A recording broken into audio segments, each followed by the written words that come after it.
उस अदृश्य मनोवैज्ञानिक दीवार को हमेशा के लिए गिरा देती है। ठीक है, तो आइए इसे थोड़ा विस्तार से समझते हैं। इस अध्ययन सामग्री को खंगालते हुए जो तस्वीर उभरती है वो बहुत व्यापक है। अगर हम दीवारों को गिराने की बात कर ही रहे हैं तो सबसे मजबूत दीवारें हमेशा सत्ता और राजनीति के गलियारों में ही रही हैं। बिल्कुल। राजनीति हमेशा से एक मुश्किल मैदान रहा है ना?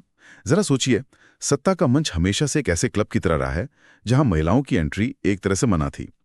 ऐसे में रजिया सुल्तान का 13वीं सदी में दिल्ली की सत्ता संभालना उस क्लब के दरवाजे को लात मारकर खोलने जैसा था। एकदम सही। 1236 से 1240 तक गुलाम वंश में उनका शासन करना कोई छोटी बात नहीं थी। इल्तुतमिश की पुत्री होना ही काफी नहीं था उस दौर में। सारे अमीर और वजीर एक महिला का आदेश मानने को अपना अपमान समझते थे। हाँ, उन्होंने इस धारणा को चुनौती दी कि नेतृत्व का अधिकार केवल पुरुषों के पास है। और अगर हम आधुनिक भारत की बात करें तो श्रीमती इंदिरा गांधी का नाम सामने आता है, जो 1966 में देश की पहली महिला प्रधानमंत्री बनी। यहाँ एक उलझन है। जब हम रजिया सुल्तान की बात करते हैं तो उनकी शुरुआत भारी विरोध के बीच होती है, लेकिन इंदिरा गांधी के पास तो जवाहरलाल नेहरू जी की विशाल राजनैतिक विरासत थी। वो तो है। तो क्या हम उनके सफर की तुलना उन महिलाओं से कर सकते हैं जिन्हें हर कदम पर समाज से लड़ना पड़ा? देखिए, विरासत दरवाजे जरूर खोलती है, लेकिन कोई भी विरासत किसी को 1966 से 1977 और फिर 1980 से 1984 तक प्रधानमंत्री की कुर्सी पर कायम नहीं रख सकती। उन्होंने अपनी एक बेहद कठोर राजनीतिक पहचान बनाई थी। ये भी है। और स्रोतों में एक बहुत ही दिलचस्प और थोड़ा विवादित तथ्य भी सामने आता है। जब उन्हें 1971 के बाद मतलब 1972 में भारत रत्न से सम्मानित किया गया, तब वे स्वयं प्रधानमंत्री पद पर थी। बिल्कुल। और सामग्री इस विवाद को बहुत ही निष्पक्ष रूप से सामने रखती है कि उस समय इस फैसले पर कई सवाल उठे थे, क्योंकि उनके पिता जवाहरलाल नेहरू जी के समय भी ऐसा ही हुआ था। हाँ, हमने किसी का पक्ष नहीं लेना है, बस जो स्रोत कह रहे हैं वो बता रहे हैं। बिल्कुल। लेकिन ये दिखाता है कि एक महिला न केवल व्यवस्था का हिस्सा बन चुकी थी, बल्कि वो स्वयं व्यवस्था के शीर्ष पर थी। और ये सर्वोच्चता हमें 2007 में भी देखने को मिलती है, जब प्रतिभा देवी सिंह पाटिल भारत की 12वीं राष्ट्रपति बनी, पहली महिला राष्ट्रपति। जी। और फिर 2009 में 15वीं लोकसभा के दौरान सासाराम से चुनकर आई मीरा कुमार देश की पहली महिला लोकसभा अध्यक्ष बनी। तो इस सब का असल मतलब क्या है? क्या इन महिलाओं ने सिर्फ सत्ता संभाली या सत्ता के स्वरूप को भी बदला? अक्सर ये मान लिया जाता है कि राजनीति में सिर्फ जोड़ तोड़ होती है। ऐसा बिल्कुल नहीं है। इन महिलाओं ने अपनी बौद्धिक क्षमताओं का भी लोहा मनवाया। सरोजिनी नायडू का ही उदाहरण लीजिए। वो 1925 में कांग्रेस की पहली भारतीय महिला अध्यक्ष बनी और उत्तर प्रदेश की पहली महिला राज्यपाल भी रहीं। हाँ, और वो सिर्फ एक राजनेता नहीं थी, है ना? वो एक बेहतरीन कवयित्री भी थी। बिल्कुल। उनके कविता संग्रह जैसे golden threshold, bird of time और ब्रोकन विंग्स बहुत मशहूर हुए। उनके इसी साहित्यिक योगदान के कारण उन्हें नाइटिंगेल ऑफ इंडिया या भारत की कोकिला कहा गया। अरे वाह! और श्रीमती एनी बेसेंट भी तो थीं।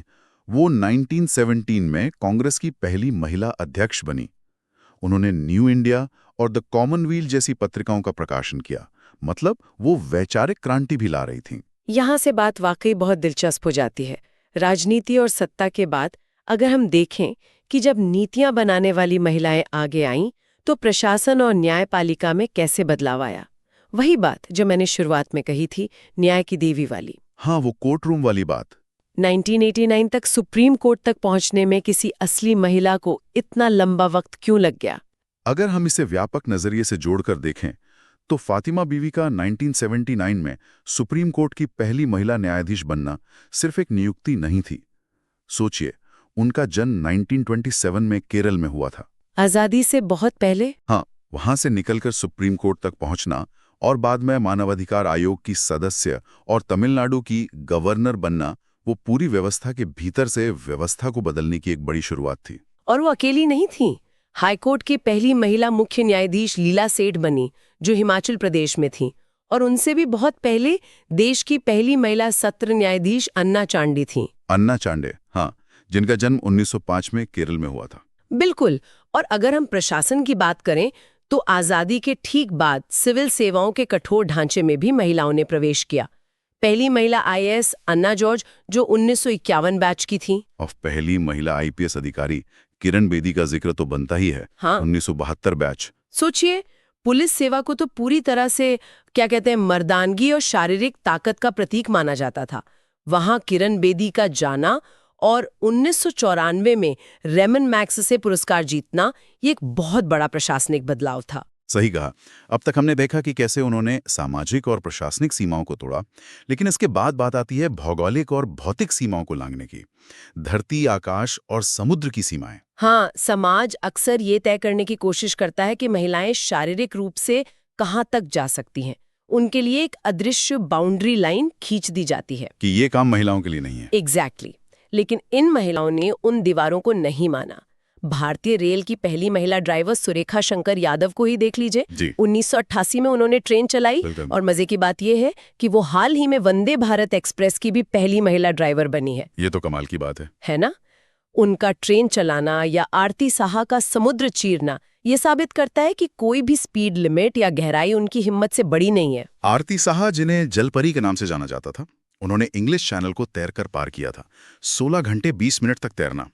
वो पहली भारतीय और एशियाई महिला थी जिन्होंने ऐसा किया। 16 घंटे पानी में, सोचकर ही रोंगटे खड़े हो जाते हैं। बिल्कुल। और ये एक महत्वपूर्ण सवाल खड़ा करता है, क्या एवरेस्ट पर चढ़ने या 16 घंटे से ज्यादा तैरने के लिए सिर्फ शरीर की जरूरत होती है, या उस अदम्य मानसिक इच्छा शक्ति की जो समाज की रूढ़ियों से लड़कर बनती है? मुझे तो लगता है मानसिक दृढ़ता ज्यादा जरूरी है। अब माउंट एवरेस्ट फतह करने वाली पहली भारतीय महिला बछेंद्री पाल की बात कर लें। 1984 में उन्होंने वो चढ़ाई की। और संतोष यादव भी, जो लगातार 2 बार एवरेस्ट पर चढ़ने वाली पहली महिला बनी। और अगर हम सबसे ठंडी और मुश्किल जगहों की बात करें तो दक्षिणी ध्रुव यानी साउथ पोल पहुंचने वाली पहली भारतीय महिला रीना कौशल धर्मशक्तु थीं। उन्होंने माइनस तापमान में 900 किलोमीटर की दूरी तय की थी। 900 किलोमीटर! ये वाकई शारीरिक और मानसिक सीमा की चरम परीक्षा है। और अगर हम सीमाओं से परे जाने की बात करें तो अंतरिक्ष में जाने वाली पहली भारतीय महिला कल्पना चावला का जिक्र भी स्रोतों में बहुत प्रमुखता से है। हाँ, 1962 में उनका जन्म हुआ था। उनका सफर तो हर भारतीय के लिए प्रेरणा है। बिल्कुल। 2003 में कोलंबिया विमान दुर्घटना में उनका निधन एक बड़ी त्रासदी थी, लेकिन उन्होंने आसमान की सीमाओं को भी लांघ दिया था। सही कहा आपने। और जब हम इन सीमाओं को लांघते हुए देखते हैं तो एक बात और साफ होती है कि भारत की इन महिलाओं ने विश्व पटल पर भी अपना परचम लहराया है। चाहे वो सम्मान की बात हो या खेलों की। विश्व स्तर पर पहचान पाना सबसे मुश्किल काम होता है। और वहां भी वो पीछे नहीं रही। मैं स्रोतों में नीरजा भनोट और MS सुब्बुलक्ष्मी के बारे में पढ़ रही थी। दोनों ने बहुत अलग अलग तरीकों से अंतर्राष्ट्रीय स्तर पर दिखाया कि भारतीय महिला करुणा और कला दोनों में सर्वोच्च है। नीरजा भनोट की कहानी तो बहुत ही भावुक कर देने वाली है। हाँ, 1986 में पैन एम फ्लाइट 73 के अपहरण के दौरान उन्होंने अपनी जान की परवाह किए बिना यात्रियों को बचाया। उनकी शहादत के लिए उन्हें अशोक चक्र मिला। वो असाधारण बहादुरी थी। और दूसरी तरफ MS सुब्बुलक्ष्मी जी, जो भारत रत्न पाने वाली पहली संगीतकार बनी। 1998 में उन्हें भारत रत्न मिला था और 1966 में उन्होंने संयुक्त राष्ट्र महासभा में अपना प्रदर्शन किया था। कला के जरिए पूरी दुनिया को जोड़ना कोई आसान बात नहीं है। बिल्कुल। और वैश्विक पहचान का ये स्वरूप समाज सेवा में भी दिखा। मदर टेरेसा, जिन्हें 1979 में नोबेल पुरस्कार और 1980 में भारत रत्न मिला, 1950 में उन्होंने मिशनरीज ऑफ चैरिटी की स्थापना की थी। और सिनेमा में भी तो पहली ऑस्कर विजेता महिला थी। हाँ, भानु अथैया। 1983 में फिल्म गांधी की कॉस्ट्यूम डिजाइन के लिए उन्हें ऑस्कर मिला था। तो हम देख सकते हैं कि कला और समाज सेवा से होते हुए ये पहचान खेल के मैदान तक फैल गई। खेल का मैदान? बिल्कुल। मुझे लगता है कर्णम मल्लेश्वरी का उदाहरण सबसे शानदार है। ओलंपिक में पदक जीतने वाली पहली भारतीय महिला।